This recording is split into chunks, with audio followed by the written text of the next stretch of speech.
Welcome to Real Life 101. I'm Jillian and I'm glad to have you with us. Let's get right into the interesting lineup of careers we've got for you today.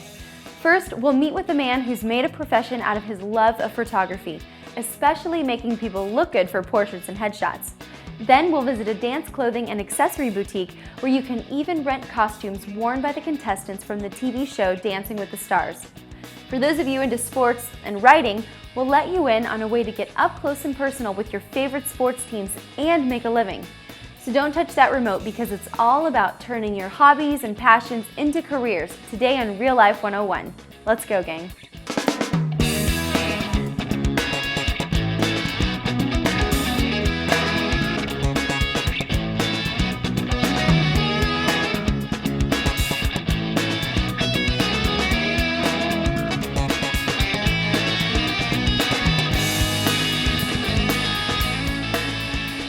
We're the hosts of Real Life 101.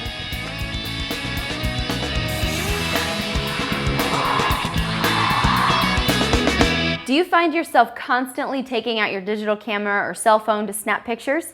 Are your friends and family always telling you how good your shots are? Maybe you ought to consider turning this hobby into a career. Carly visited the studio of portrait and entertainment photographer Michael Cairns.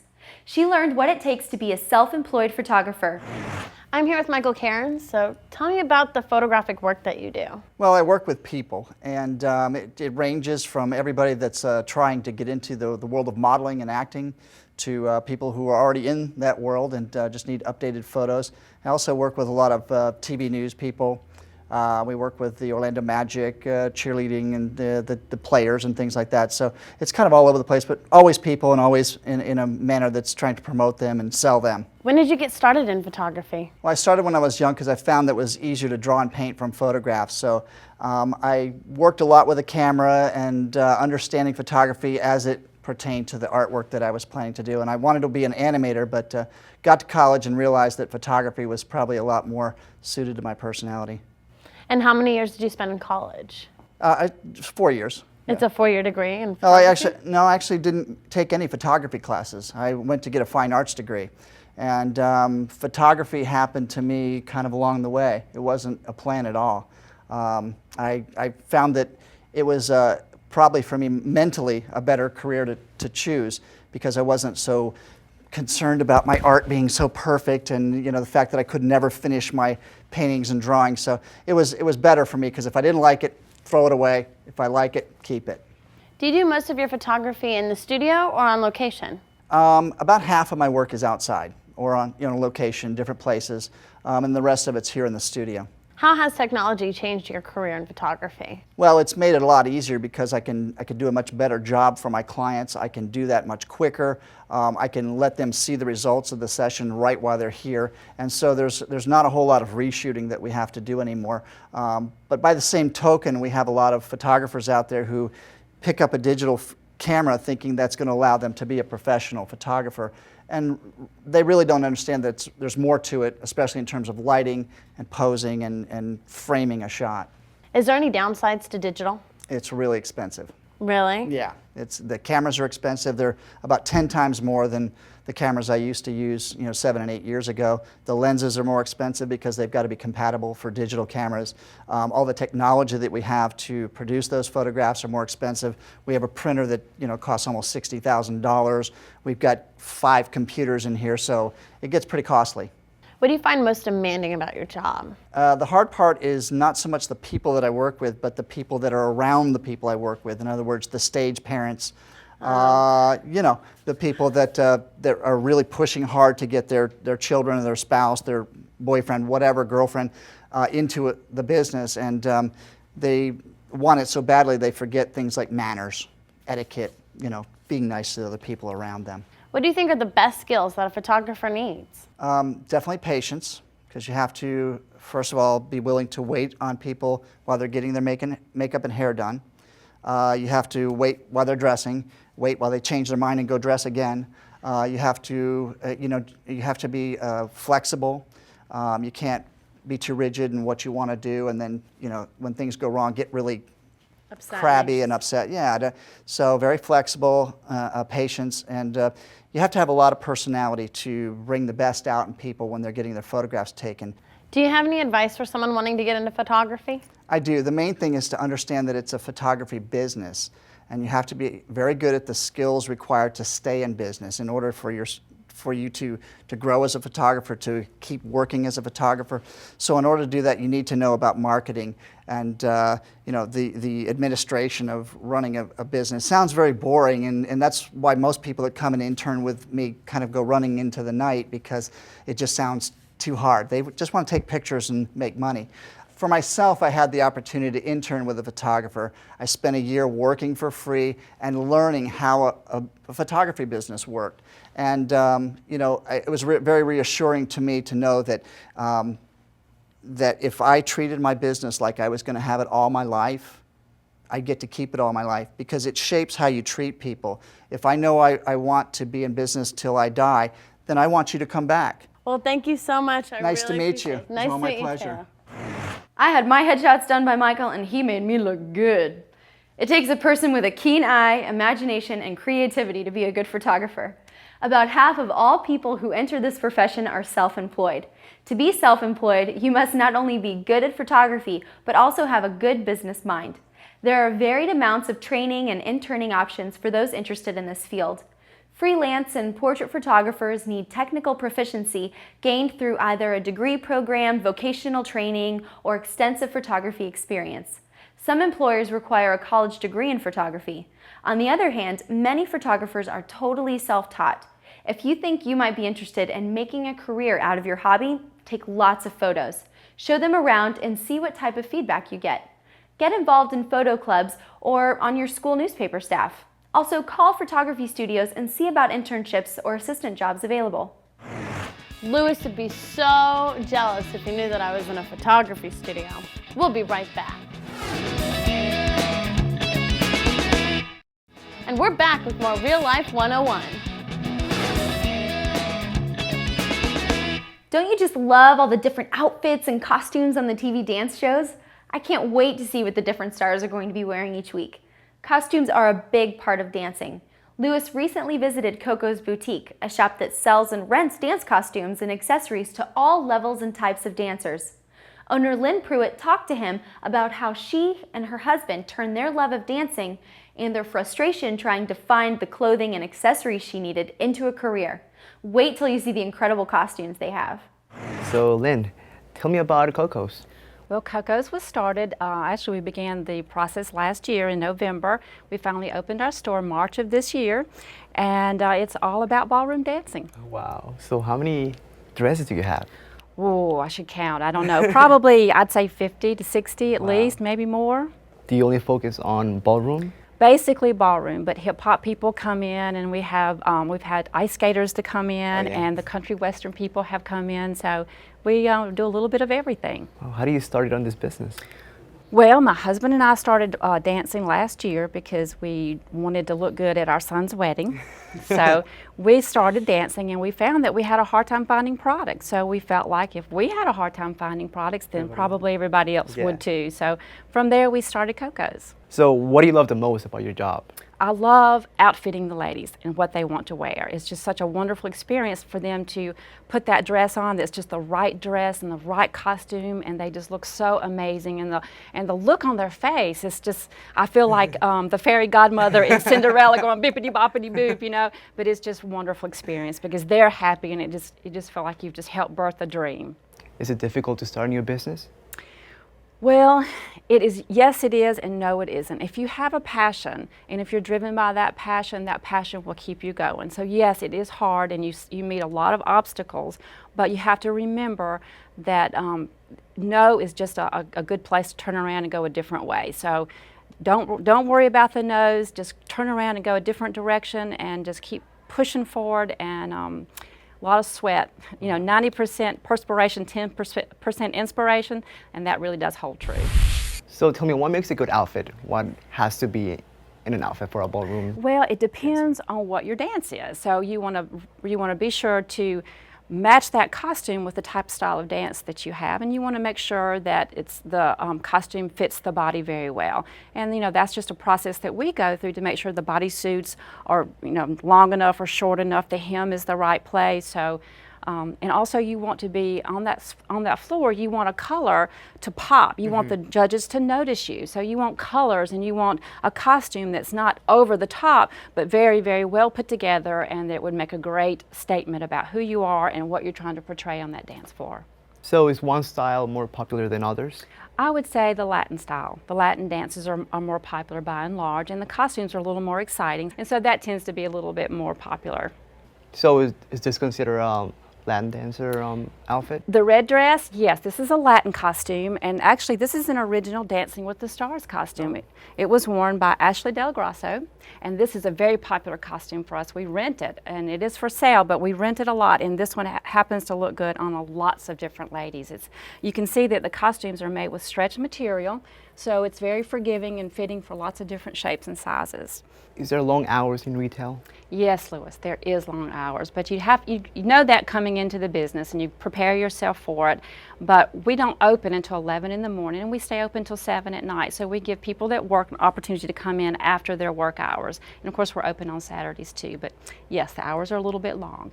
So can we take a look of the guys section? Absolutely, over here. Wow, what are the difference between all the shirts? Well, it's interesting. This is a shirt that can be used as Latin or a standard smooth shirt because it's got a little bit of the embellishments, and then you can cover it up with a tie for your smooth. The same, and this is a smooth shirt, strictly smooth or standard. And you can see this is made of the stretch fabric, a little bit more comfortable than the all cotton. Then here's our Latin shirts for men. We have several different styles, and we have some, these are all do have the bodysuits, which is very important for Latin shirts to keep the shirt in the pants, not coming out during a performance. And we even have some of the bright red ones. So it seems like women have more options than guys. Why is that? Well, the women are highlighted on the dance floor, so Definitely. men are there to highlight the lady. Wow. So can we take a look of the shoes? Yes, we can. Let's go. So you have a lot of shoes here. Yes, we do, Lewis. We pride ourselves in having a lot of different sizes and styles so that everyone can have a good choice when they decide to buy their dance shoes. Well, thank you so much. For You're your time. very welcome. It's nice Lewis. meeting you. Absolutely, me too. Thanks. One of the things that helps ensure success in retail is selling something you love. Lynn has a passion for dance and costumes, and that is part of the reason she is so successful. She also has a good business mind and saw a need for a store like hers. If you see a need for a certain type of business and would like to open up one, you have several options. You can open a retail store, sell through the internet, mail order, or through TV direct response ads. There are resources and books out there to help you get started. It's also helpful to work for a small business first to learn the ropes.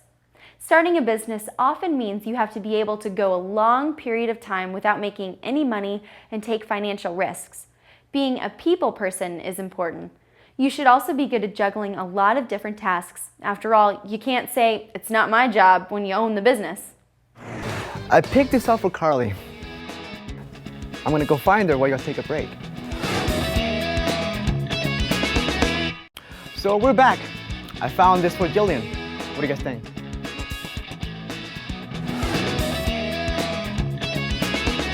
So is your room crammed with sports magazines, baseball cards, and posters of your favorite sports idols? Can you cite sports facts like no one else? Are you good at writing? If you answered yes to these questions, our next career might be on your horizon. Carly talked with Kyle Hightower, a sports writer for the Orlando Sentinel. He told her how he made his dream come true and what life is like as a sports journalist. I'm here with Kyle Hightower, and he is a sports writer. That sounds like a really neat job. What do you love about your job the most? I love the people aspect of it all. Really? Yes, I think my job is just communicating with people, and I write people's stories. I use the prism of sports to tell interesting stories about people and how they interact and what they're doing, which is, in and out of the field, but I get to go places that people don't get to see normally and tell the stories behind the numbers, so to speak. What's your favorite sports story? Actually, my favorite story, sports story, is about when I was coming out of high school. I got a chance to work for a kind of a brief summer internship in my local paper, and they sent me to do a story about the lawnmower drag races. As a guy, it's like in downtown, this kind of really kind of country town in Paducah, Kentucky, where I grew up. They're racing lawnmowers down down the main street in City Hall. But I found a story about this guy who he used to race NASCAR, but he almost got killed in a wreck. And So he's racing lawnmowers. He's racing lawnmowers to appease his wife, who didn't want to see him get hurt, but also to keep up with the Jones of racing. And it was just a great people's story, kind of like tragedy and triumph. But this guy found like his niche, and I just love that story. It got me very excited about going into this field. How did you get into this field? I started working in my local paper as a sports clerk, just kind of taking down softball scores, high school, basketball, whatever. And I was asked the managing editor, can I work in your newsroom as a news reporter, doing cops, doing whatever, doing business stories. And I did that. I went to a workshop at Western Kentucky University, put on by Dow Jones, kind of introduced you to the field a little more, and I just fell in love, got the bug, and I'm very nosy. So it kind of went hand in hand. I want to know way too much information, I guess. So what is your educational background? It's funny, growing up, you talk about you want to go into journalism, you talk about the big schools, you think about Syracuse, you think about Florida, you think about, Columbia, you think about places like that, Missouri. And I looked at all those places when I was coming out of school, or coming out of high school, but I got fortunate in that Western Kentucky University was right there in my backyard. Top-rated photojournalism school, and definitely a top 10 print side as well. And I went to that workshop at Western, and I fell in love with the professors. I fell in love with the setting they have there. They let me kind of go into the fire as a freshman. I was right there first day one as a freshman, working for my college and campus paper. I mean, that was that's something that Missouri couldn't offer, something that Syracuse couldn't offer, something that Florida couldn't offer.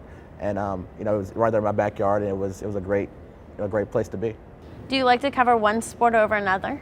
My favorite sport is basketball. But definitely my favorite sport to cover would be football, because I think you have a week in between games, you have a really good chance to get to know and get to learn about the players and the coaches and the personalities on the team and see how that's moving up. It doesn't move quite as fast. You talk about the NBA, it's every night. It's 82 games a season. It's every night, bang, bang, bang, bang, bang. But when you're talking about football, you have the 16 games or 10 games. You have time to really get to know what you're talking about. You're not kind of shooting from the hip, so to speak. Is there a downside to your job? If it's a downside, I would say that it's the time that you kind of spend out there on the road sometimes. I mean, I could never imagine being a pro baseball writer because, 162 games. Can you imagine telling like a significant other you're going to be away for 9 months out of the year? What would be your dream story to cover? I still haven't done the Olympics yet. I mean, Really? I've got Beijing coming up, and maybe I can talk my bosses into sneaking on a plane, sneaking in the cargo maybe, and steal my way to Beijing. I think Olympics is just world-class athletes, all across the country, and it's something that everybody becomes transfixed on every 4 years or every 2 years when they're in Olympics, and that's something I really want to cover. I mean, Olympics is the creme de la creme, so I want to get there and try my luck at covering one of those events. What kind of advice do you have for someone wanting to be a sports writer? Show your eagerness. Get out there and show people that you want to be in it. Do any and everything you can to get experience, because nobody cares. It's not like being a doctor, not like being a lawyer or stockbroker. Nobody cares what your grades were per se in college. We have decent grades, don't get me wrong, but they want to know that you can do the job, get experience. If that means being a clerk at your local paper, if that means taking calls over the radio like local scores, any and everything you can to get close to the field and get practical experience, because that'll go a long way. It won't give you experience in the field, but it'll make you more well-rounded, give you personality. That's something that editors and people who hire are looking for. Well, thank you so much. It seems like you have an amazing job. Oh, it's a fun job, and I definitely recommend it. Everybody wants to be in it, but only a few can do it. So, Thank you. Sports writers must have the knack of both entertaining and informing people about what's going on in the sports arena. They may work for a particular newspaper or publication, or they may work freelance and sell individual stories to different print media. If they freelance, they can pick their articles, but working for a newspaper, they are assigned stories to cover. The hours can be long, and there is pressure to meet deadlines. Creativity, a complete understanding of the sport on which they're reporting, and the ability to be able to relate and chat with the athletes and coaches is important. Most employers require a college degree in journalism or a related field. The benefits of being a sports writer are many, including free admission into the big games. Don't worry, we're coming right back.